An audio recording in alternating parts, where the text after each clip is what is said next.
because there's a history of it, of just being like, well, the last samurai, we better make that a white person.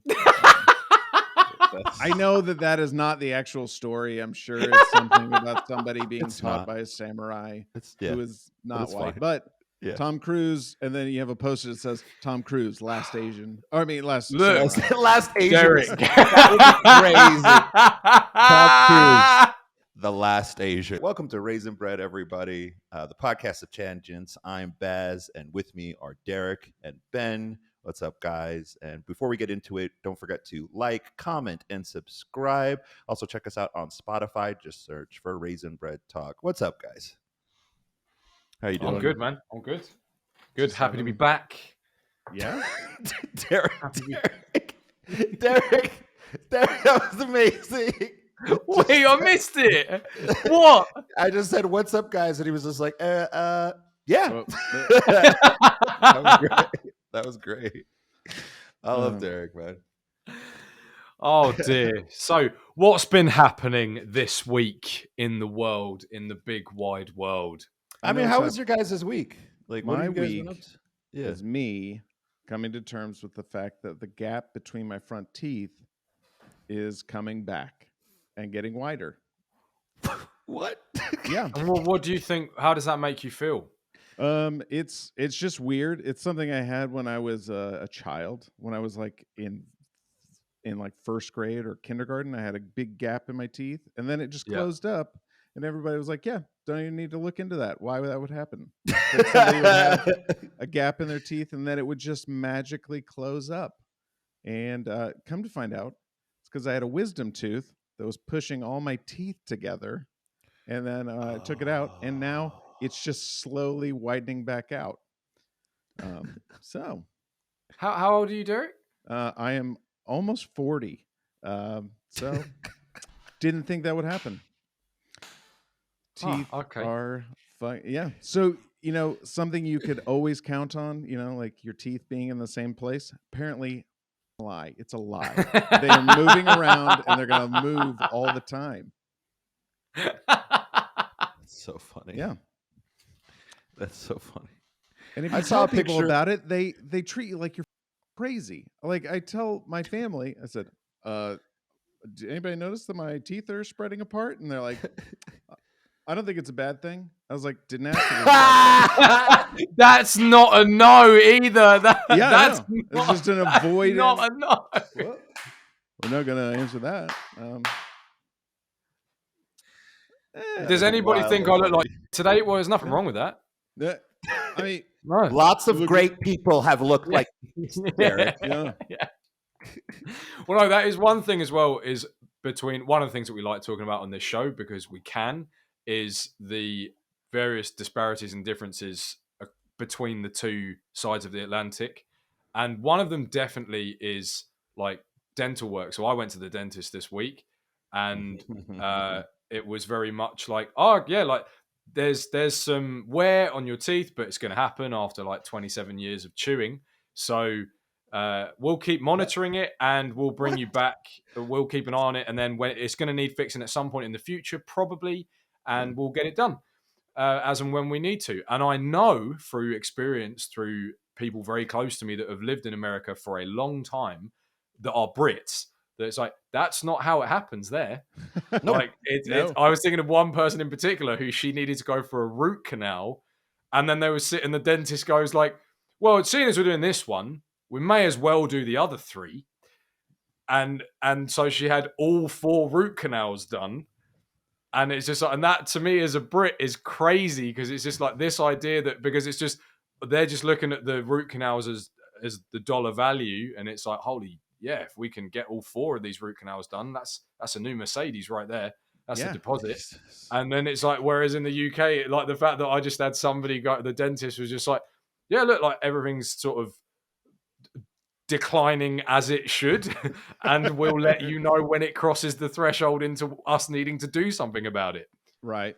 Okay. So is dental care under healthcare in Britain, or is it because here it's just get whatever you can. I mean, it's just it's subsidized. So I think for kids, it's fully Oh, covered. Okay. thank Jesus. We don't even do that. Yeah. So Yeah. like I had when I was a kid, all my braces and all my orthodontic work was done on the NHS. That is incredible. It's So- bananas. Nobody thing is, even It's talks bananas. about that. It's bananas. Yeah. But it's like, but then like, so now that I'm an adult, you pay. I think I do have to. The dental sector is a weird one because it's like you sign up with a dentist through the Okay. NHS, but then you have to kind of pay every time. But then, and then this is where it kind of overlaps. Like because I have private healthcare, I can then claim that back through my insurance. Oh, that's nice. Oh yeah, Um, I'm sure that's a great process. How do you And you, it's- you it's- send in a form and they say, yeah, we'll pay this time or no? Yeah, it's just done on an app, and you just scan your invoice and send it. That's one thing that also is another like in America, you guys still put like signatures on receipts. Yep. Like Got They're it. fucking that's barbarians. wild. It's For magic. Europeans, that is crazy. Like we haven't done that in my lifetime, Right. and I was born in the mid-90s. Like But why? Right.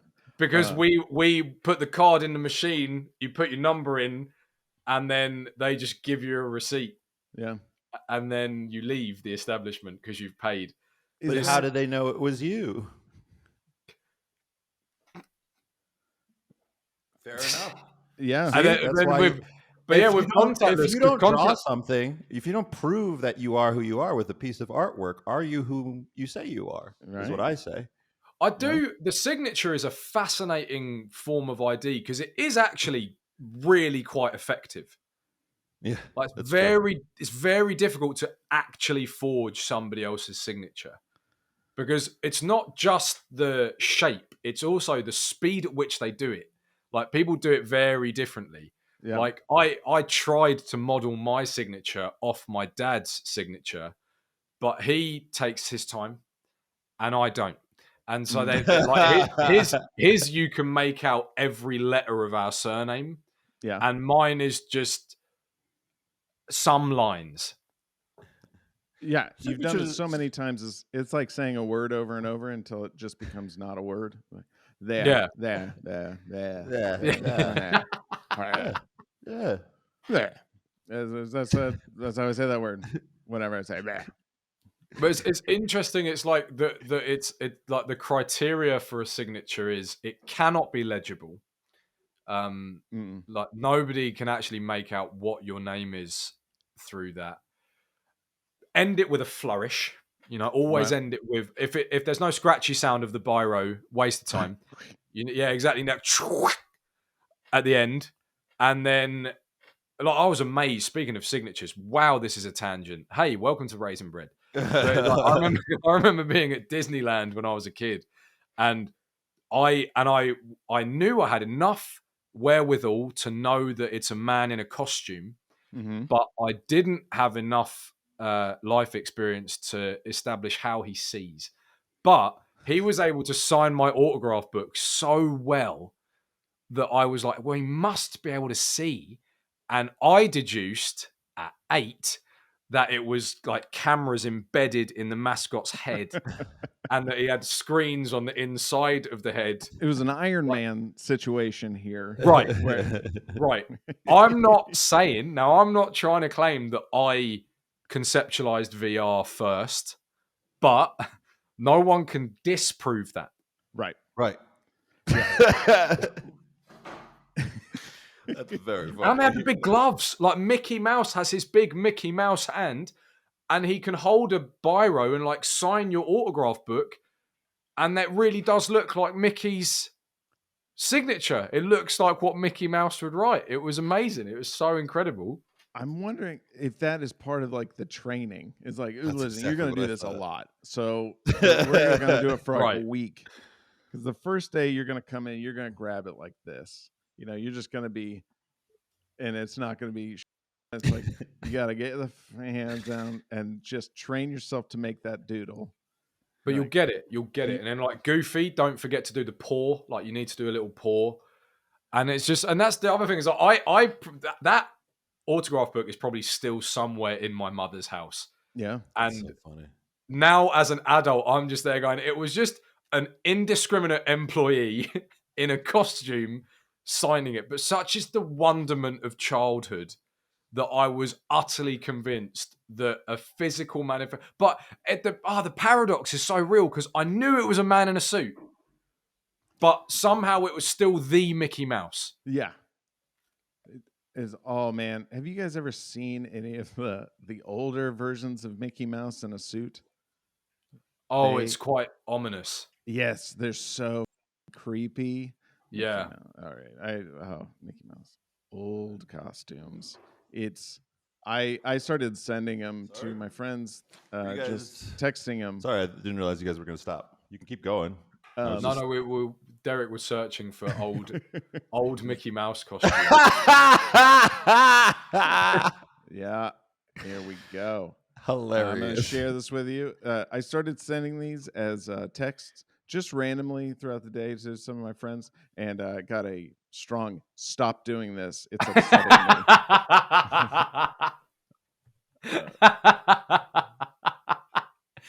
Oh my God. I don't see this. Where is this? There we go. Oh, the first image I clicked on is a fact check from Snopes. Holy shit. It just says fact check from Snopes. Claim a photograph shows an early version of costumes for Mickey Mouse and Minnie Mouse. Rated by Snopes. Mostly true. Yeah. Oh, yeah. Is it? Oh, share. Okay. There we go. All right. Sharing, right? You guys can see it. Oh, what the? I see taxes. Your taxes are due, though. There we go. Yeah. All right. There's a picture. Jesus. Yeah. You can see. That's not good. Yeah. That's the one that great. Snopes have fact checked. So that one's mostly true. Like, I think down to the ankles. Yeah. Here's this creepy one where they try to make the mouth bigger. Yeah. Just awful. Love it. Love it. Love it. Love it. That is very funny. Yes. That is terrifying. That is incredibly Yeah. terrifying. Yeah, that's so terrifying. That's so terrifying. Yeah, Jeez. no, that's terrible. Yeah, thank God I haven't been to Disneyland in ages. I haven't watched a Disney movie in a while. Which reminds me, I think the Oscars were on. Did anyone watch that? Did you guys watch the Oscars? No. What was going on this year? What's happening? Like At the risk of looking like a real nerd, the only bit that I know, the fun fact that I know about the Oscars is all the title sequences were made using Blender. Oh. all the graphics were made using the free 3D software, which I love, called Blender. So that's not interesting or noteworthy in any way. No, what do we have? We had the thing with the Oscars is it's always a bit like you could turn it into a pretty fun kind of game, like family game for like, oh, what's the Oscars controversy this year? Right. Is it right. There's not enough minority people nominated in a given category. Is it B? There's some kind of female figure in the industry complaining about something. Or is it C? The host has been banned because of something he tweeted a decade and a half ago. And this year, wait. Last year, that was. I feel like last year was like the. It came down on like the 1 in a billion. It was like, oh, we're just going to see an assault on stage, right? And nobody's going to do anything about it because. Yeah. Oh man, the footage that's coming out now of like, because obviously nobody actually watches it. Like nobody watch. I'm convinced of this. Like, do people watch it live? Like people don't. It's like it. You just check the next day and find out who won what, and it's just it's so strange. But it's like the footage that's coming out now of Chris Rock, like when people are at the podium giving their acceptance speeches, and you can he looks like he's got PTSD. Yeah. Like, because he's just sort of staring off into the middle distance. You could tell his brain's going a mile a minute of going like, am I dreaming? Yeah. Did that really just happen? One of the most prestigious events in the world. And to your point, Derek, of like, and nobody's doing anything. Nope. That was the weirdest part. Yeah. Behind each award, like each recipient of the award given at the podium, thanking their agent and everybody. and you've just got Chris Rock stood over their shoulder with his mind just going, no, still nothing's been done. Yep. Yeah.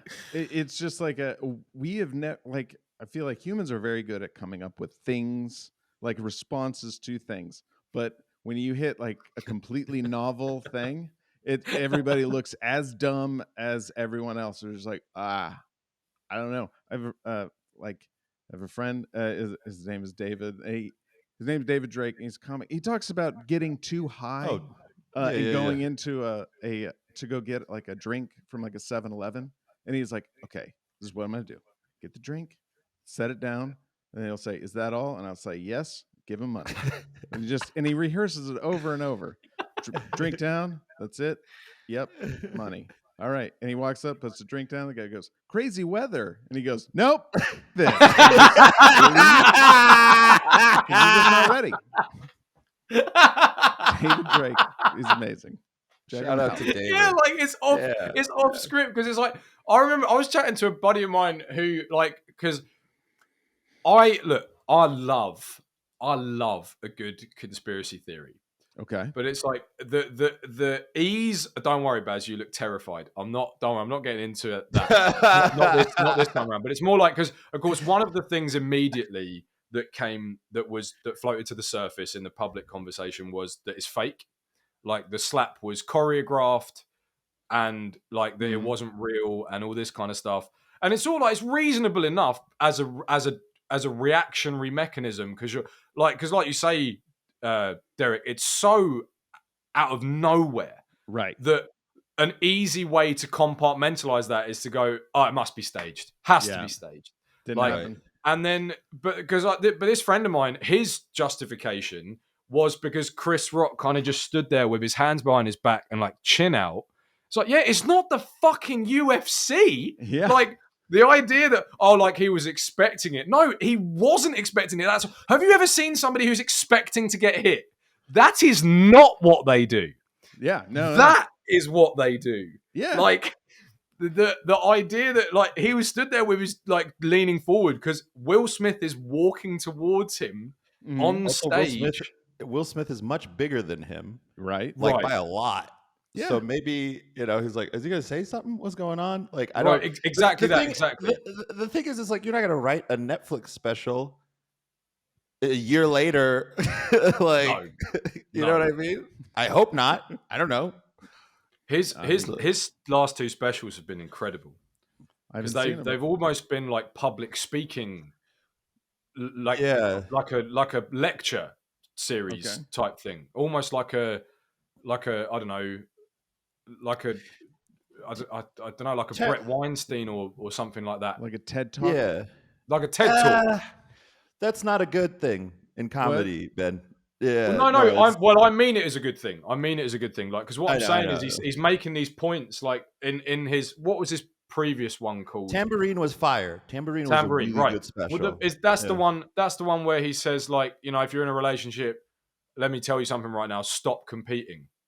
Yeah, that's a great one. That's really good. What I mean when I say like, it's like a lecture almost, and the reason why I mean it's a compliment is there are periods of like 10 minutes when the audience isn't laughing. Yeah. You're not laughing out loud, but you are hanging off his every word. Right. Yeah. Which is amazing to be able to do. Yeah. And then like that bit, the Will Smith bit, there are some funnies in there about like for example, the funniest one for me is where he gestures with the microphone and he goes like, the idea when you're cheated on, seldom do you sit down with the person who cheated on you and they ask you your opinion. Right. And how they just go like, I cheated on you. How'd that make you feel? And then just hold the mic out to you. Like that was it was incredible. But it's like, there's a lot of that monologue that isn't joke. It's just him making a long, well-articulated point, but you're still hanging on it because he's just that good an orator. Yeah, it was, and Derek, you didn't see this, so yeah. Last week, Will Smith puts out what is the name of the special? The Chris latest Rock. one, or Chris Rock? Did I say? Who did I say? Chris Brown? Will Smith. Will You said Will Smith. Will Smith. So Selective Outrage. is the name of the special Chris Rock puts out. Not Will Smith, as I said before, and in it, I think Chris Rock retells the story of. He goes through a lot of topics, but it was a live event on Netflix, and he talks about the infamous slap. But yeah, the part that I thought was interesting about all of that, and I honestly, I don't know, I have a weird thing, or I don't actually like. A lot of comics love to talk about people's specials. I like to talk about parts that make me laugh, but I don't really necessarily like to like focus on anything in particular because I know how hard it is for people to write up things. I would say though the bit that you mentioned, and what was the other bit that I really liked? The Meghan Markle stuff was fantastic. Not to pivot us away from Will Smith, I just thought the Meghan Markle stuff was very funny. Where he's like, you were surprised that the royal family might have opinions on people who look different from them. That's interesting. Like, Yeah. that's so funny to me. Just like you're with the OGs of racism. Like, Right. Isn't it true? I feel like I went to London and one time, and I was there for like a whole day, and my family, since we were so tired from making it there, we just stayed on the bus tour and just stayed on it. Like it's only like an hour long loop, you know. Yeah. Hop on, hop off. And we just stayed on, and we just rode it for like 3 or 4 hours. So we did a couple of loops on this thing, and I do remember them saying that it was like one of the kings had his wife beheaded because, or somebody was too ugly and got their head cut off. Oh, and put if on you a want to get pike. into the beheadings of kings, like every British school child knows divorced beheaded died, divorced beheaded survived sooner than they know the lyrics to the national anthem. None of us know why this is. So Henry What is VIII, that? Henry Tudor, Henry VIII was King of England in, I want to say, I'm going to test myself now. I'm going to say the 15th century, so the 1400s.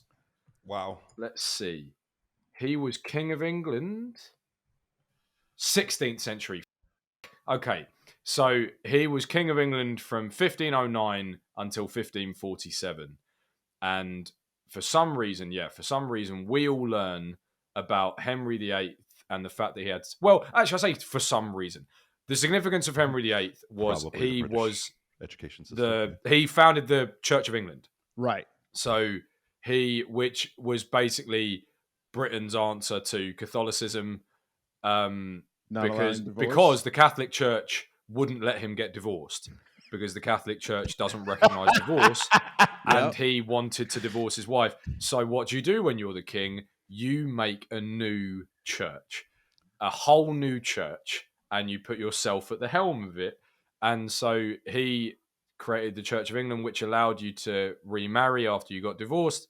And so he had his 6 wives, the first of whom he divorced, the second of whom he beheaded, the third of whom died during childbirth, the fourth of whom he divorced again, the fifth of whom he beheaded, and the 6th outlived him. Good for Thank God for her. She barely made it under the wire. I can't believe after the third one, when women were like, "No, I'll marry this nigga." Like, I don't. That's a lot. Yeah. Right. Like they were still like, they're still just going like, oh well, he's surely not going to do it again. It'll be Like he must have he's got it out of his system by now, right? Like I surely, like, 3 times the charm and all that. I'm past that, the rule of 3, the fourth one. But it was mainly, it was all over. They weren't able to bear him a son, right? Because because that was the heir. The heir to the throne had to be a boy, male. Right. Yeah, and that's his fault. He can't get he couldn't give them a son. Right. Yeah. After if there's 6 wives, whose problem is it? Yeah, it might be him. Oh man, no, I'm the king. How could it be my fault? That's a compelling counter argument, King. Yes, I think it's very fun when because I would believe that the king believed that he was king because God wanted him to be. But Right. him not being able to have a kid is not because God didn't want it. It's because this lady, I'm going to cut her head off because she can't give me what I want. Very Yeah. odd. Where's God? Well, there's lots of the Tudors are fascinating. We really focused on them a lot in primary school history curriculum in We this have a country. whole I don't know show why. on the Tudors. Like that was a huge thing. They're, I they're, mean, but they're so fascinating because it's like there's Tudor houses which are very famous, and there's theories as to why they look the way they do. So Tudor houses are identified by their black beams and the white render in the middle, and also the fact that the first floor, or sorry, as you guys say in America, the second floor. What? Because of course we have the ground floor and the first floor. You guys have the first floor and the second floor. Oh yeah. So That's how the counting works? upstairs, the second. It is. This is so unnecessarily complicated. The first story off the ground Okay. is jutted out over the ground floor. And the one theory is that was for the strength because, of course, construction wasn't as advanced back then. So you had the wall there to stop it drooping in the middle if you were to have it right at the end of the beam. But then the other theory is that because plumbing wasn't advanced back then, it's so that when you emptied all your out of the window, it didn't land all over the windows on the ground floor. I like that theory. That's The thing that I love about that theory is the idea that the pavement is so much better than the outside walls of your house. Well, Like it's but it is. yeah, I mean, like, look, it is until you go outside. It's an incredibly short-sighted solution. Well, they didn't go out much. I would presume someone would handle that. Someone would clean that for them. Yeah. Just you throw on the ground. You know, I mean, like a dog's gonna come do it by all the time. and probably eat that. Yeah. But it's not gonna eat it off the wall because it's not crazy. Right. That's disgusting. I'm not a savage. I'm not an animal. Oh, man. Yeah. No, I this is a lot of Game of Thrones history for one episode, but yeah, the thing I found interesting about the Rock stuff was that he kind of made it like the last part of his whole thing, and wait, did anything happen at Oscars? What happened at the Oscars, like this year's Oscars? There was of the three. It's a mixture of A and B. So there was a woman, I don't know her name, who has complained because there were no female directors nominated in the director category this year, and of course it's just not palatable that could be that. It just so happened that this year no good films were directed by women. Possible. Like that's just not plausible. It's probable. But just kidding. I'm kidding. They don't mean that. Bear. I mean, come on, Elizabeth. Cocaine. Thanks. Oh, that was fantastic. See, when she leans into the silly, she's so much better. Yeah. I like her when she's silly. I don't know why. when she doesn't lecture people like with she's that great. kind of. It's like she lines it up beautifully though. She does it really well with the whole like, if my movie bombs, it's because you're all sexist. No. And then it does, and then we all go like, yeah, we didn't want to go see it. Oh no, well actually, what it really is it's this film's not made for men because you have everything, and so I'm making it for other people. It's like that's fine, we won't go see it then. And then when we don't go see it and the box office numbers come back poor, then it's why didn't you go see it, you misogynistic pigs? And it's quite a good sell because whichever way she comes out of it well. Yeah, it sounds like she learned though. She's like, I don't think these people like anything. Let me just get a bear and put it on coke. And it's like everybody's like, yeah, we love that. We would she directed that. Yeah, apparently, yeah. Oh, that's great. Oh, I'm really pleased about that. Right. Because I've always thought Elizabeth Sharknado. Banks was very attractive. I just found it very which is why it's a shame when somebody who you held in high esteem, if for nothing else other than her physical attraction, which isn't the only reason. I also really liked her in Spider-Man when I was a kid, You're killing as Betty, whatever her name is, it. and that looks good, doesn't it? I don't remember She was not in character. Spider-Man. She wasn't in Mhm. Spider-Man or the movie. Elizabeth Banks. For those keeping track. Elizabeth Banks, was not in Spider-Man. No, she was in Sam Raimi's Spider-Man. She was. Yeah. Supposedly. she's not Mary Jane. No. that was another She's the She's receptionist Betty at the Brant. Daily Bugle. Betty Brand. There you go. There you go. Betty Brand. Okay. Yeah. Okay. I looked it My up. bad. Yeah, and I I always thought didn't. I loved her in those movies. And Good. and that's like Wait. real like childhood celebrity crush. And then so it was when she went all sort of weird and social justicey. It was like, oh god, now you're being really annoying. And that's proof. I'm pleased that she directed Cocaine Bear because it's something that I've said for years, which is like if you just make good stuff, people will go watch it. Like Theoretically, yeah.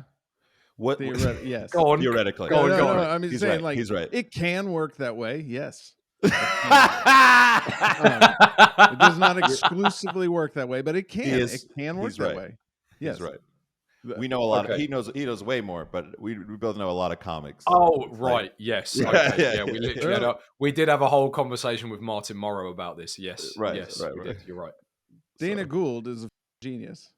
and no one I'd say- cares. I don't No one think a cares. lot of people are going to Yeah. his shows because he Nope. acknowledges it. And his show. The classic Dana Gould audience where it's spattering of people, which is dumb because I really like him. I didn't show up because I didn't know about it. What the That's is going on? wild. That's wild. That's wild. I found out about it from my friend who was opening. He's like, "Oh yeah, open for him for the weekend." I was like, "Did not What? even. I'm here." It's a failure on all comics. fronts. Comics, man. Yeah, That's crazy. but- That's so funny. Yeah. I don't know what did anything happen at the Oscars? I don't think anything happened at the Oscars because I haven't heard anything about it. Nobody said a thing about it. But I guess No, nothing really. The only thing that's kind of funny is there's the Michelle Yeoh. Michelle Yeoh.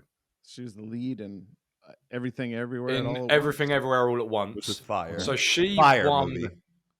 She won Best Actress, Yeah. and she was listed as the first person who identifies as Asian to win Best Actress category. And the reason they've had to say that is because apparently no there one, was no one could tell. No one could like Emma they were like Stone?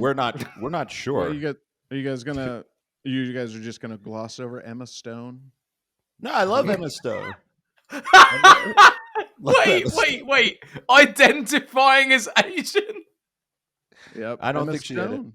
Wait, does she? Emma, She's does the she? whitest Asian person Hollywood could find. Oh, that's right. I forgot about this. Wait. What? I need hit me with it. Oh no, yeah. Somebody got mad because this was a couple of years ago. They called out, an Asian woman hasn't won this award, or somebody was claiming to be Asian, and she just yelled out, "I'm sorry," because she is partly Asian in some way. I don't. That know. makes sense. I mean, yeah, that makes sense. I think. Is she Asian or am I racist? Is the Or she question. played Here we an go. Asian? So it says it's something about she described her as part Asian. She was described by a film director as part Asian as the justification for casting her as an Asian role. Now, here's the thing with that. So Michelle Yeoh, Mhm. first of all, she had to get called the first person who identifies as Asian because apparently there was a Asian actress who won it in the early 20th century, but at the time she concealed her Asian heritage because she was worried it would count against her. And so they didn't list her as an Asian American winning the Oscar. Now, for the life of me, I can't find who it is. But if we can find it in post, we will. I feel like I would remember that. I feel like that's a But thing apparently that that's they would- why. That's why they said that she identifies as Asian, is because somebody did win it who was of Asian heritage, but they didn't publicize their Asian heritage because of public opinion at the time. But then it's like, but then the thing that I don't get about this is the sort of the woke appetite for rewriting history. Surely you could just posthumously say, "Oh yeah, that person who won it, we now do recognize them as Asian." So in fact, Michelle Yeoh is not the first Asian woman to win Best But Actress. I don't know if that's true because I'm Googling it right now and it says list the first Asian to win an Academy Award is there's only 3 Asian actors who've ever won an Oscar. One was before black people. But it's fine. They're I'll just bring it up, because I'm like that. Miyoshi Umeki, shout out to you, Miyoshi, 1958. So for She didn't Sayonara, identify as Asian though. I'm pretty sure she's Asian. Yeah. I think That you would can be- see it in her. I think you can see it in her face. That would be So- serious. If you have the name, what was it again? Miyoshi Umeki. Like, where are you from? Texas. Texas. Texan. Howdy, y'all. That is how I identify as Texan. Konbawa, minasan. Like, yeah. Like, Not even American. Texan. That's But yeah, there how was that. But American. then the other thing, the other link with the Emma Stone thing about like, she's not really Asian. What's weird is Michelle Yeoh was playing a Chinese woman in the film, True. and she's Malaysian. So That is true. That is true. How specific do we get with our outrage? Wow. Do we get annoyed because a Malaysian person stole a role from a Chinese person, or do we go, they're all Asian? I think it's only when white people take roles from non-white people because there's a history of it, of just being like, well, The Last Samurai, we better make that a white person. I know that is not the actual story. I'm sure it's something about somebody being taught by a samurai who is not white. But Tom Cruise, and then you have a poster that says Tom Cruise, last Asian. Or I mean, last samurai. Look, last Asian. Derek. That would be crazy. Tom Cruise, the last Asian. And I Asian think people are we just like- found the intro. But look, Derek, you have to understand when they were filming The Last Samurai, Jet Li was booked. Right. So who else are they going to pick? Yeah. And you can only pick Jackie Chan Lee. was on Rush Hour, probably, and Jet Li was booked. So what? Look, he's literally third on the list. Yeah. Of Asian action heroes: Jackie Chan, Jet Li, Tom Cruise. Tom Cruise. Yeah. Yeah. Makes Tom total sense. Cruise into the Oscars. And if it's not him, Kevin Costner, and then Harrison Ford. We're just gonna get older and whiter as it goes. That would be funny. That I would watch because that's now you're just with people, and I like that. I like it when people mess with other people like that. Redford, That's exactly. the last He's actually samurai. really nice. He would be. Yeah, I'm sure he is. Yeah, Of course yeah. Of course he is. He has a great life. He's super good looking and rich. I mean, yeah. he's Oh he's- man! Oh my god! I love that. It's like that reminds me of I think it was Carpool Karaoke with Bruno Mars, where James Corden goes like, "You're always in a great mood," Yeah. and I did exactly what you just did, Derek. I'm like, because he's. Someone told me that she says. But then it's Asian, like, so I but believe then her. it opens the floodgates for like say if I was in the academy to just go, oh, and actually I do identify as middle-aged African American. It's like, because it's opening the flood, because it's just like what are they going to do? It's like if you're saying, oh, she identifies, because what it also means is, and we accept her self-identification. Yes. Like we are acknowledging her self-identification. But then it's like, well, then what is stopping us from just saying, look, if it's true, right? Now you've got me doubting myself. I'm pretty confident that the reason she had to say that I identify as Asian, or the reason it was reported as such, is because somebody won it in the early 20th century who was of Asian descent, but they didn't disclose I mean, that. someone did, Right. and Yes, it'd be but- pretty and, hard. and so it was like they just said that she won Best Actress. They didn't identify her as an Asian American. I found And it. it's like, but why? What's stopping us now? Just going like, I actually know Wait. it was. Derek, you found it it? What was did you say? her. Right. Merle Oberon is the first woman of Asian descent to be nominated for the Best Actress award in 1936. Oh, she didn't win. Unbeknownst to the rest of the world at the time. Oh, she's Indian. Because I she was had like, hidden this her woman South looks- Asian ancestry to Yeah. avoid discrimination. So, that's fair. She really Right. light skinned for an Indian girl. So I get it. That I could see happening. That I can see being managed. But My also, sister- doesn't that Yeah. like that's the other thing with the breakdowns of the categorizations like this, where they're so broad, because it's like Asia is a big place. right. Like That's the- more an American problem though. Like Right. and like you guys in England, when you guys say Asian, you think Indian because there's so fucking many of them in London. And power to them. I wouldn't be able to eat in London otherwise. But right, like nothing here in the- good. Yeah, you wouldn't be able to eat nothing anything good. I mean, I'd be able to eat something. You don't want or to eat some someone. brown sauce? Yeah, Yeah, exactly. or an innumerable number of pastries I'd with prefer potatoes and meat in them. No, I'd prefer sauce from a brown man. So no, I think in America that they just think of, listen, okay, they're not all going to be gems. All right. So in the States, we think about a lot of them aren't. In the States, I think when they hear Asian, they think, you know, I mean, it's China? Nagasaki. Sorry. Yeah, Sorry. yeah. Hiroshima. Right. Yeah. We're definitely not thinking Russian. That's You're not thinking Russian at No. all. No. At all. Which no. I was bringing that up to some people. I was like, "Do you consider Russia Asia?" And they're like, "No." And I was like, "Why?" Right. Yeah, exactly. And, but like the thing is like so I just don't get why we feel the need to say you identify. I mean, it's kind of like when people. It's fine, I guess. Whatever. You can identify as whatever you want. You can be the king of lollipops. I don't care. Right? That's. I mean, the thing is like, it's just weird. Like I don't. I've never introduced an Asian girl and been like, she identifies as She Asian. identifies as Asian. You can't tell at all. No. Right. No. Otherwise, so it's like I feel like we can tell, or some of them can tell. What I mean, apparently, this Merle Oberon. I mean, she was in Wuthering Heights in 1939. Yeah, she's quite a beauty.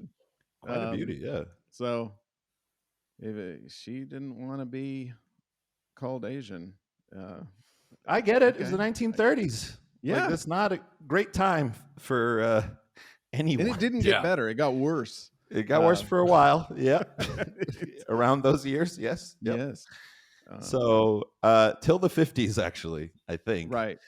So no, I totally get that, but like everything else is just like, 30s onwards, sure, but an Asian person got an Oscar before a black person did, so you're fine, you're doing okay, you're doing better than black people on many levels. So Right. that's my little little thing. Silver medal in the suffering think- Olympics. Yeah, you're never gonna get this number one, okay?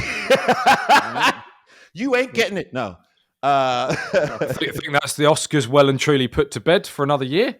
I know. Well done, everybody. Good job, move on. everybody. We can move on. On the We can move on. Oscars. tightened up those racial tensions a little bit between the Yeah. Asians and the blacks. That's Behave all good. yourself, Browns, is what I say.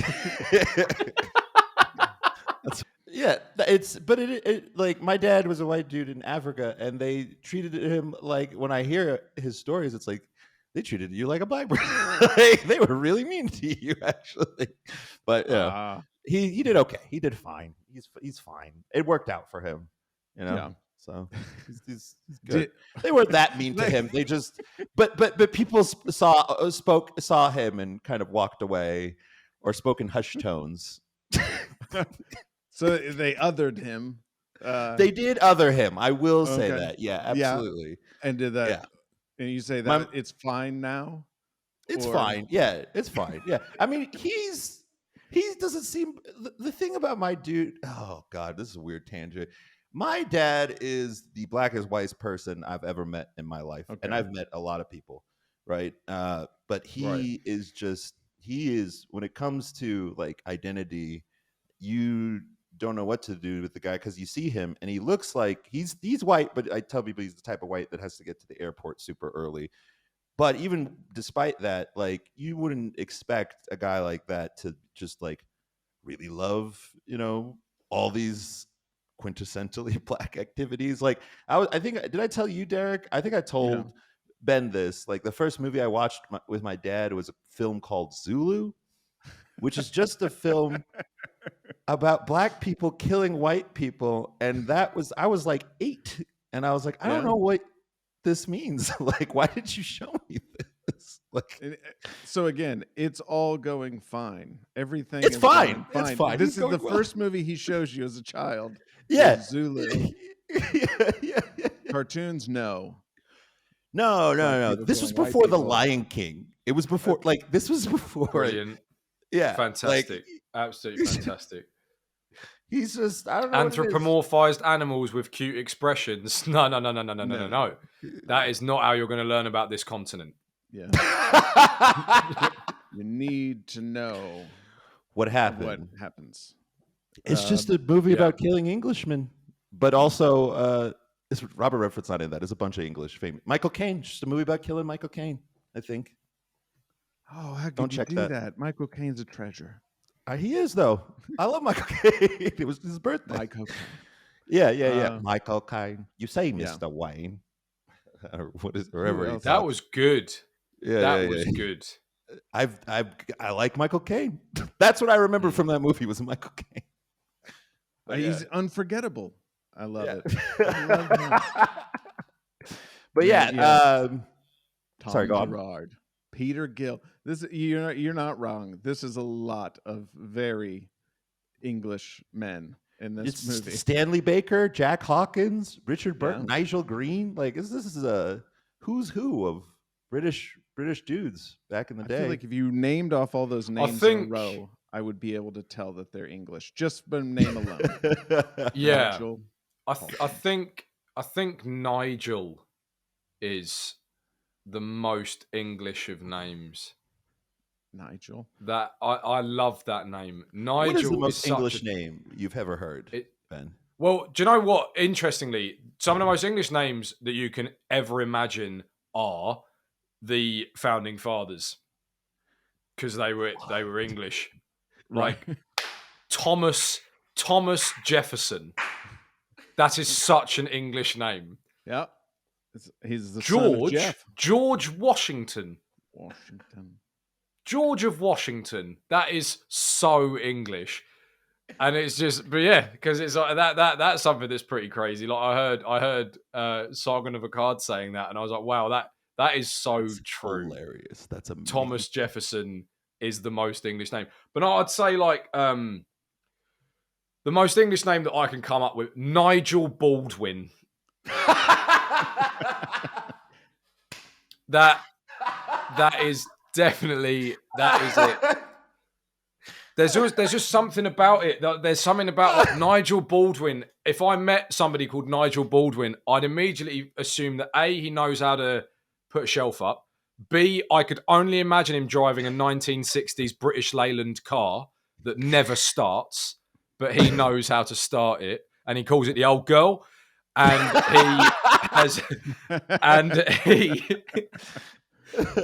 he considers like any beach, any seaside in the UK to be exotic, and he always wears basically like I've got. So he all year round he wears his sleeves like this, like rolled up shirt sleeves, and there's something really reassuring about the shortened name for Nigel of just Nige, like somebody going like, "Do you want another pint, Nige?" Like there's something so nice and warm about that name. Nigel Baldwin. Can you imagine? He'd never do you wrong. He'd never try and do one over on you. He'd never try and fleece you for money.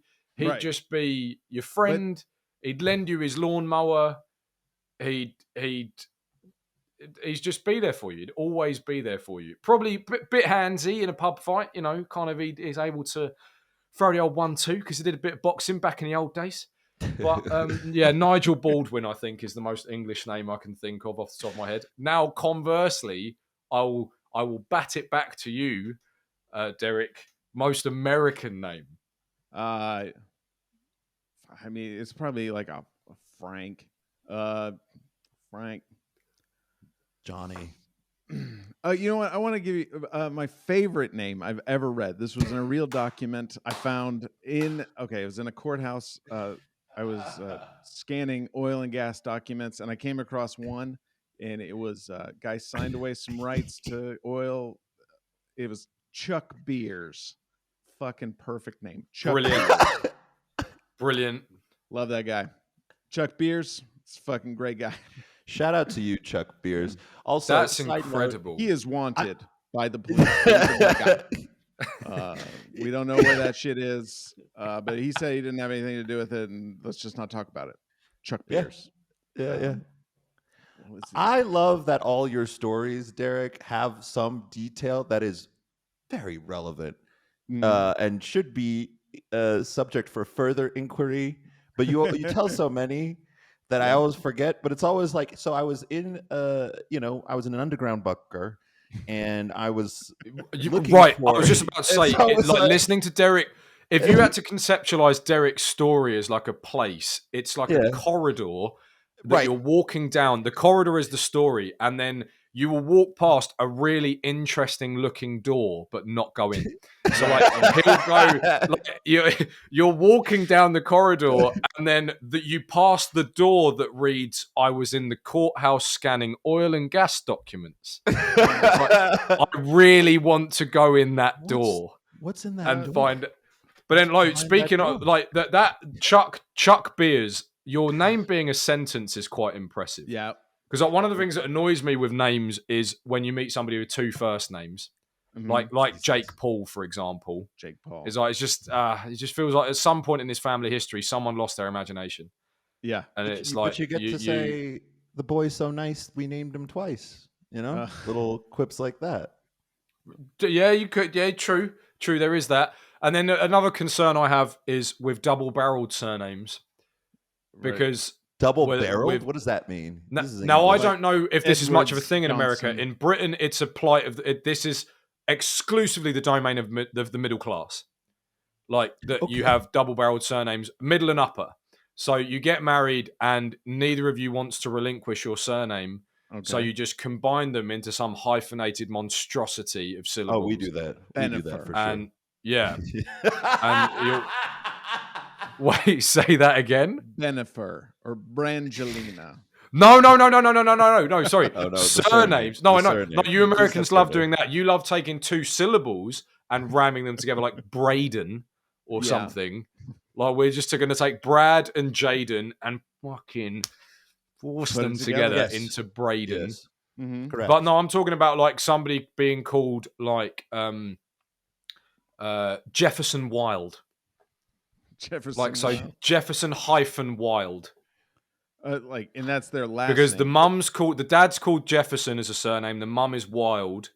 They get married, neither of them wants to give up their surname, so they just the family then adopts a new name of it, and it's double-barreled. It's two surnames put together with a hyphen.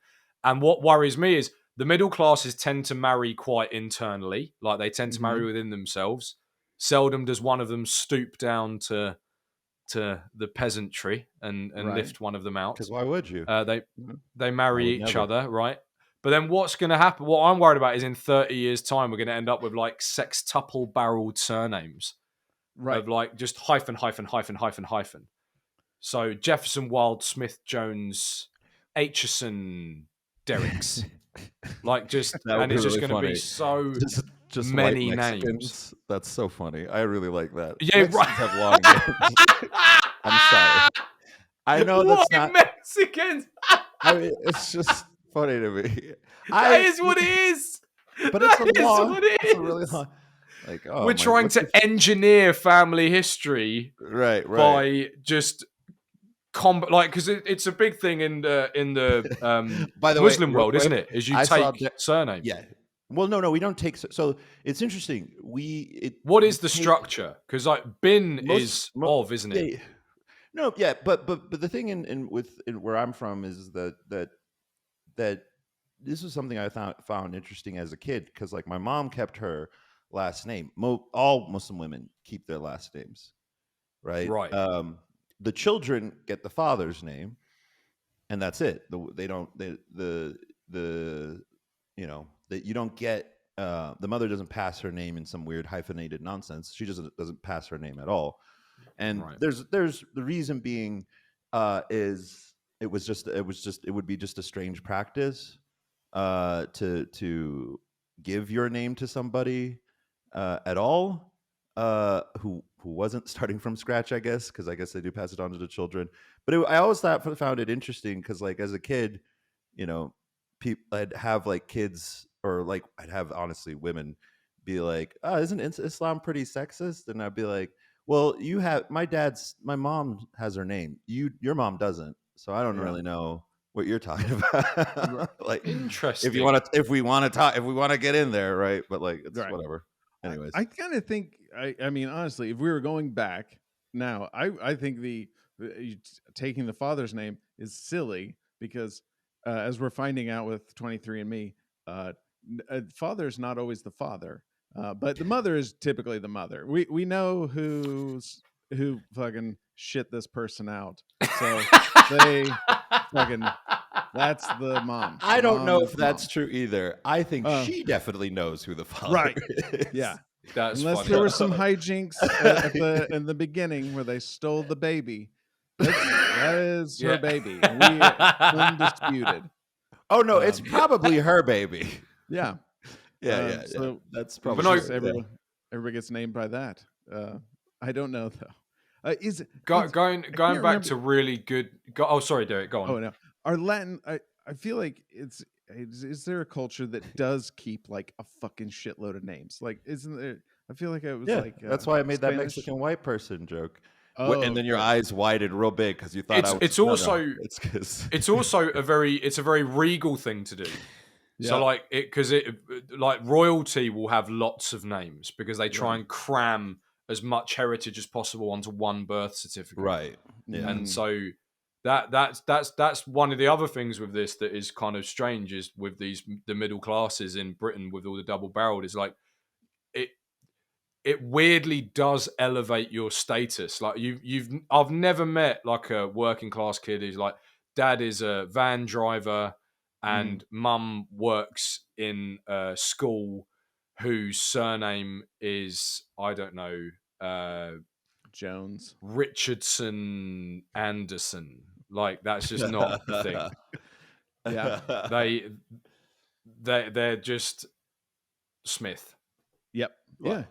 Like that's just their surname. Michael Smith. Mikey Smith. Mikey. Yeah, exactly. Mikey, get down. Yeah, exactly. No, you can't have beans on toast again. But yeah, so it's like I know how to butter you American audiences up. I've got it. I know it. I know your number. Cool, blimey. Yeah, I know your tricks. Yeah, that's the money shot. Yeah, it's. I was like best cranky names, out of you. Best, yeah. I was looking up but the best names. real names that you've heard, like because we like the best. One of the best names that I've actually because Chuck Beers, that is so good. Yeah, like because I met a kid once. I was on a summer camp when I was about 15 or 16, and there was a kid, and this was his actual what you guys call his government name, what we in UK just call his name, and he was called Jojo Dance. Jojo Dance. That's amazing. And then, do you know what was really annoying was, right? Because that's a really cool name. Yeah. He was so cool. Is it? He was? Yeah. Oh, he really was. He was Baz, what do you mean? Is it? That is such a cool JoJo Dance. Yeah. That is just his actual kinda surname cool, was you're right. Dance, and You're his right. first name was just Jojo. Yeah. Like Pretty cool. that Yeah. is made bad. to be That's not in bad. some kind of performance group. I don't care whether it's a singing group, like a boy band, or like a dance troupe. Like It's a very it was sexy just, name, and yeah. he was from memory, he was really good at basketball, Yeah. and he was just so cool. Yeah, And it was just just like- it was so annoying just- because What did it? Wait. Who is this? Is he just like sitting at the side and just like throwing free throws and just giving people out, literally like we'd just be in the advice, free like- time like on the basketball court, and he'd just be there just hooping, and his name was JoJo Dance, and he had this sort of effortless kind of chilled out charisma, could just talk to people. He was just chilling, and it was sitting there going like, it's okay if you have a name that cool and you turn out to be socially inept. That's fine, because I can Yeah. live with that. I can't live with when you live up to everything that namesake would imply, is that you're this kind of chilled, easygoing, cool. Oh, hey man, I'm Jojo. Yeah. Nice to meet you. I'm Jojo. Oh, Right. cool. Let me add you on Facebook. What's your full name? Jojo Dance. Yeah. I have to imagine, how do you think that handles, like when the resume comes in and it's just, you just read it off the top. You don't know him. It's just JoJo Dance. Okay. Do we even bring him in to see what JoJo Dance looks like? Oh. Like you were saying, you just read the top of the CV, the resume, and you just go like, "We've seen all we need to see." Don't know if that works. Here's his email address. Look, send him the contract. If nothing else, branding is going to be a breeze. Yeah. I got to meet a kid. It was like in beginning of high school, and he was like 15, and he looked like John Bonham. Like he had like full fucking beard, long hair. He played drums, which I'm sure helped make the connection. But his name was James Devine. And we were like, get the fuck out. And he was a great drummer. Just a fucking What? He looked like a mini John Oh, Bonham. what? James What? Devine. And you're just like, fuck, you're really I don't know what he's up to James now. Devine. Yeah, exactly. And he could drum. So Oh, he yeah. looked like a drummer, Yes. Oh yeah. like a very famous drummer, like Yeah. Led Zeppelin. Yes. And we And got him and to play Led Zeppelin. He could do that. Yeah. What? He was awesome. How old were you guys? It was like, I was probably 16 or 17. I was only there because I could buy a bass. And nobody had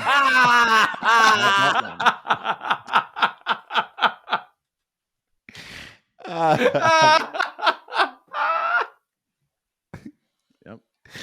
Oh man, that's so funny. If you want to get Yep. into music, be a bassist, because nobody does that.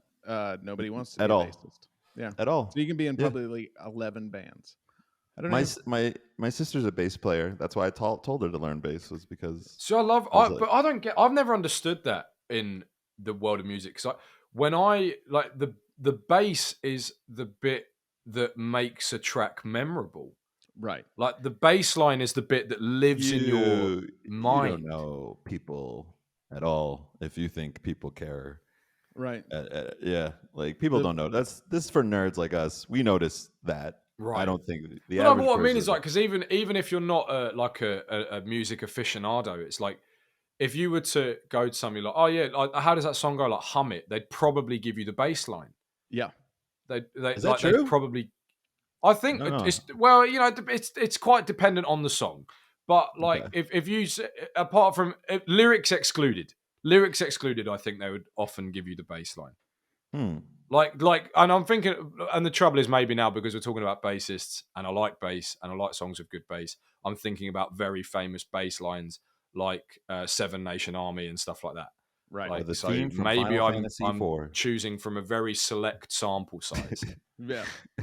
But I think bass does it's like it just doesn't feel sexy. Everybody wants to be the quarterback, Feels sexy, but What are you nobody trying- wants to be the fucking offensive lineman. Good offensive line probably going to be what gets you someplace. because with a shit that's true. offensive line, your quarterback can't do anything. Correct. Because Right. He's a weak bitch. this- I hate This quarterbacks. is what I mean. They deserve all the pain and punishment. I think we should hit them harder because they're stupid fucks. But this is what I mean, though. This is This is what I mean. Is like maybe I am just a weird obscurity, but it's like the idea of the bass not being sexy is so strange to me because it's like you're sort of just chilling there with like, and you can just sort of lean and just casually like just just rest it on your rib cage, and you're just so sort of blasé about it. But you're giving the song all its meat, like all the kind of depth to the sound is coming from you. Right. And it all looks effortless. Yeah. Yes, it is. Yeah, and you just sort of you're sort of like chilling there, just the argument I made. That's the argument I made with my sister. So yeah. It is important. You did her a service. Yeah.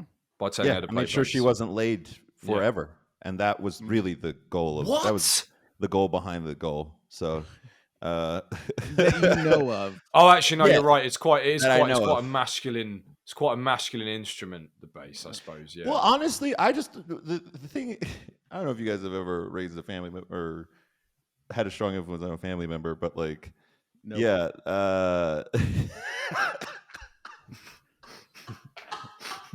I did not. Wait, why not? I'm the youngest by a lot. I'm like 10.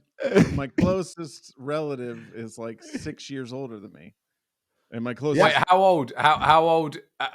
Sorry, how many siblings rather? I have 2 siblings. One is 12 years older, and the other one is 7 years older. Right. And then you have a cousin, I'm guessing, who's like 6 years older. Yes, exactly. Okay. And then going up further from there. Like, so it's just. And then there's you. Yeah. What my family likes to say, Derek, you're such a surprise. Which, thank you for telling me that I'm. I like that they did it in a cutesy. Yeah. Like an upper middle class way, though. Yeah, it's a surprise. I get it. What a surprise! That's why I'm 6 years younger than the rest of the family. I get well, my sister is 10 years younger, so I should probably could relate to that. But yeah, she's the thing about that though is just like you teach. I don't know. All my interests were so hipstery that I was like, you're not gonna have any friends like ever.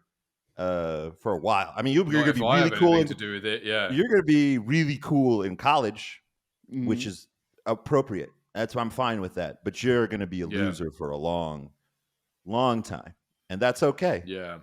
So here, take this Decemberist and math rock record that I've selected for you, and go to town, kid. Get in there. Yeah. What is math rock? That's so good. Grizzly Bear. You ever hear of a band called Grizzly Bear? Maybe. Yeah, they're really good. They're math rock, but it's basically any music that's like. And I'm glad that you asked this because people. I don't think most people know what math rock is, but it's like they're usually unusual rhythms and like you'll play 5 on 4, or like something weird, you know. Mm-hmm. So is this like if somebody was like, you know what, I like Rush, let's keep going, let's see what we can do with it, let's do rock and roll is kind of dead, but let's do like indie Rush. Is this what we're talking about? I mean, when you say it like that, right? I'm not trying to dismiss it. I like Rush. Okay. Then I'm on board. Okay. Yeah. You're talking about odd time signatures and like syncopation and stuff, and that all I can think of is that I cannot drum with Neil Peart. Like I can't do it. I've listened to the songs over and over. I can't fucking do it. So I enjoy it a lot. He's like a magician. It's not easy. Yeah. I don't get it.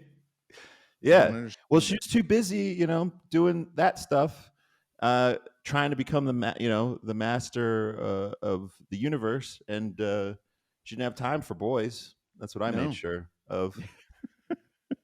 And then, but you did it in a positive way because you gave her an alternative vice, which is good.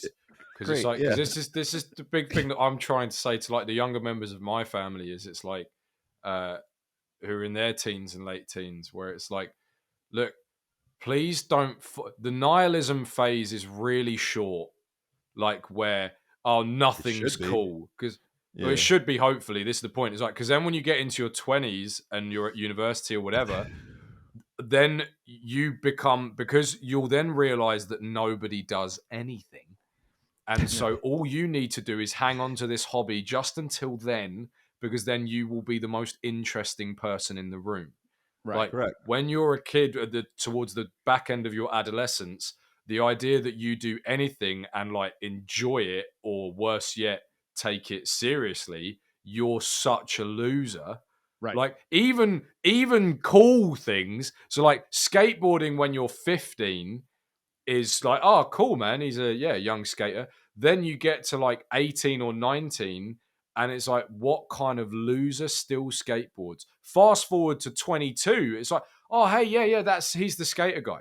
Like he's Yeah. the cool skater guy. And it's like it's such a short window that snuffs out so many people of like just no man, what do you mean? Oh yeah, what, you play the drums? Oh okay, yeah. Yeah. What I bet you think you're like good. It's like, oh yeah, I've got a jam session this evening. Oh, la-di-da, look at this guy with his jam session. And then again, yeah, you hit your early 20s, like 22, 23, and it's just like, oh yeah, have you met Derek? Yeah, he drums. It's really cool, yeah.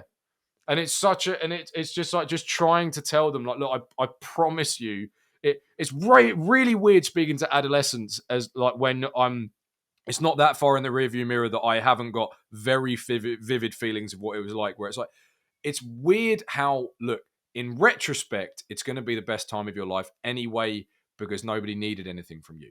But it's also the worst time in your life right now, because you don't have access to all those things that you want to have access to, like personal autonomy, a driving license, ability to buy alcohol. But Ability to it's afford like cheese. there's so much tension between it being the best period of your life and the worst period of your life. And so it's like, look, but the worst stuff is really short-lived, and then when you look back, you only remember the good bits. It's so weird. I think that is a lot of it. Like it's we were talking about earlier, like nostalgia is always oh, don't you remember when when we were trying to make it and it was so hard and we loved it and we just went out and we worked so hard and we succeeded. But you're just forgetting the pain that was there. Like I've fucking destroyed my knees and I lost a ton of weight. And I was like, that was, I used to walk on crutches every day. It wasn't that bad. It was fucking terrible. Every day. I fell down a lot. I fell down stairs with crutches. It was terrible. I fell down in public restrooms on crutches. It was a bad time, but I can't remember how painful it was. And it was kind of fun. Maybe I'll get crutches. Stupid. Yeah. It was a stupid idea. Just on that. Just on that, again, podcast of tangents. It was like, do you remember when you were a kid and you wanted some kind of affliction because it was a novelty? Yeah. So like, for example, I remember trying to deliberately fail eye tests because I wanted glasses, because it'd be kind of cool to have glasses. Like I broke my arm when I was 12. It's not. And I've got scars on my arm. Yeah. So I've got two metal plates, one on each bone. And again, that was kind of a novelty when I was a kid. What? Oh man. I am visualizing that scene when you fucking pulled your arm up and it did not. You went like this, but literally like Harry Potter when like the bone disappears and his forearm's just all floppy, and it's like God. But then I remember getting told during the operation or before the operation, they were like, look, we have to tell you this. It was a minuscule chance. It was like 4% or something that your arm would be amputated. And like at 12, I'm there going like, oh, that'd be so cool. That'd be so cool to lose an arm. Right. And then and now I'm looking back at it and it's like, can you imagine if that happened? How unbearably inconvenient that would be to lose an arm. And it's just like, you're so short-sighted. And the reason why I bring this up is there is a link between that and when you're talking about nostalgia, is like when you look back at something, a period in your life, it's so easy to just delete the files that don't romanticize the memory. Right. Like, I remember for the that. funny things at school. I remember them so far. Like, I remember, like, for example, in the UK, there's a thing that happens in secondary schools known as muck-up day. And so what it is, at the end of secondary school, you get put on study leave before your exams.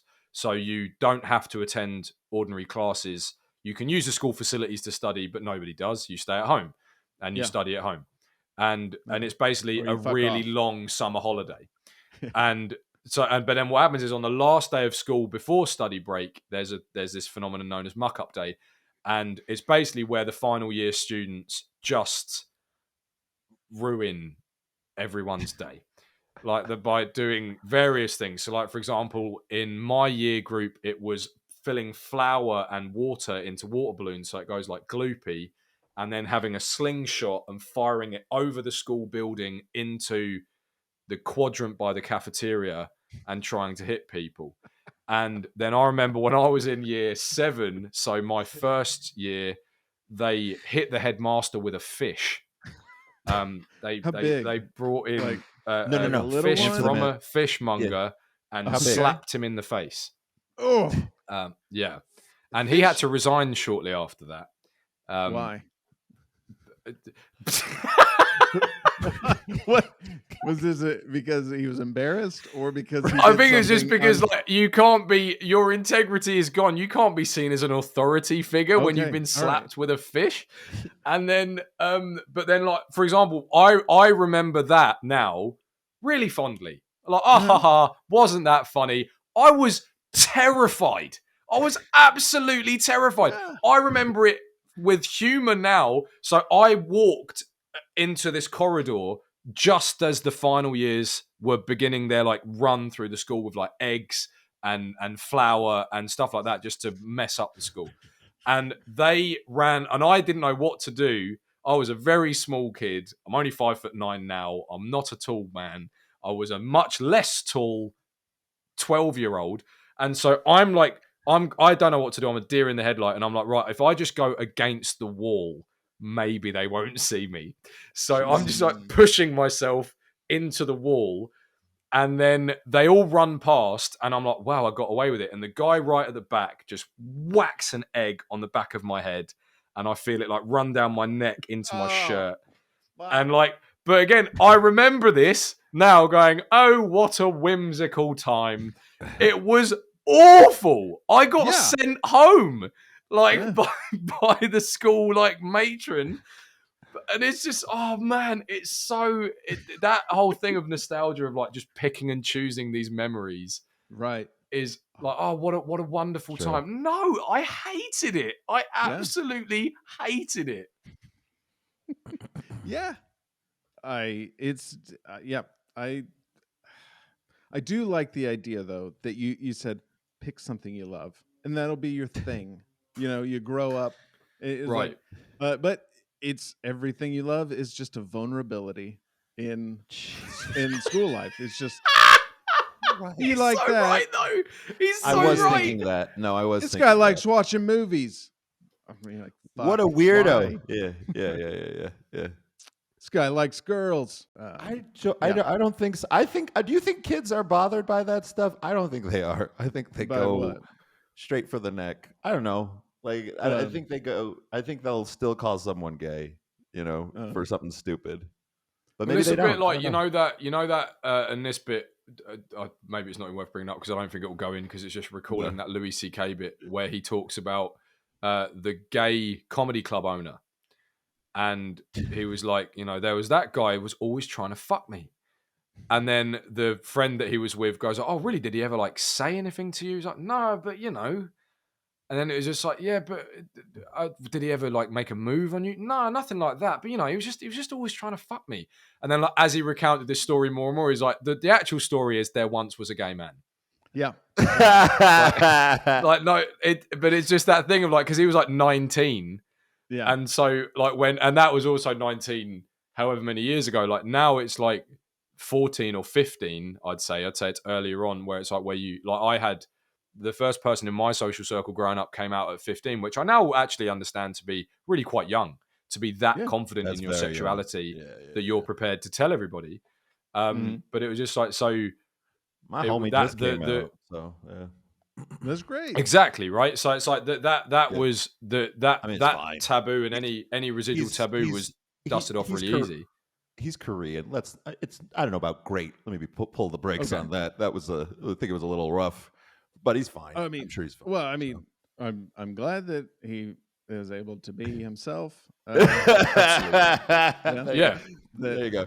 Whatever. Yeah. Great. No, I don't know. I mean, I had a do kid. though. The We had thing a is, kid when he growing came up. out, or did you Oh have yeah, that? what? Did you guys have this when he came out? When they came out, and you're just like, yeah, we knew. Like it wasn't really that hard. Yes. Oh right. But, Yeah. Yeah.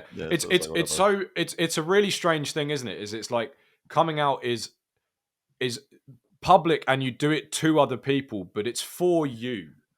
It's Right. like because Sure. it's a very that's a strange phenomenon in that is like we like you say because most of the friendship circle go like you know we knew, but it's just Um. it's when it goes from being speculation to being reality, and you can just be like, oh cool, great, yeah. Now any rumors are put to bed. Now they're all true. This is never a So rumor. let's move on with We our just knew. lives.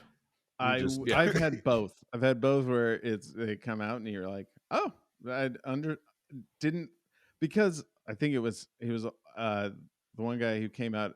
He actually who grew up, and we thought, yeah, we're like, yeah, he's probably gay. And then after high school, I had heard a rumor that like, oh, he finally came out, and then about 6 months later, they're like, actually, he didn't actually come out. Don't tell people that. And then like a year later, there was like, oh, did you hear so and so's out? And I was like, that's great. And then we came back and they're like, actually not out. He actually said the next time I come out, will you guys let me know before I come out because I have not come out. But then a year later, yes, he is now out, and we're like, okay, great. So it was just like Cool. 5 years of people outing him against his will. And Wow. yeah, Which and then happens. there was You don't. there But was you don't another talk guy. about. He it was like 27 or maybe 30. He was in law school, and he was engaged while he was in law school, and then about a year after, he like showed up at a football game, and he was like, he saw a friend, and he goes, "Hey, I just want you to know I'm a cocksucker."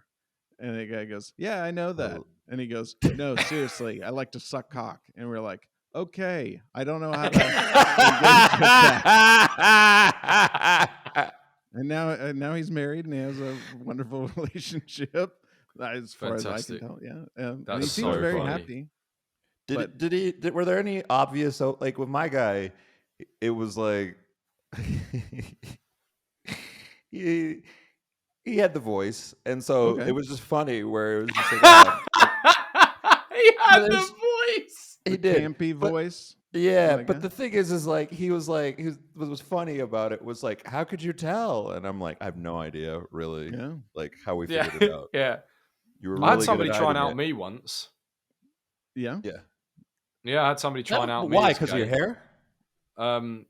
Thanks.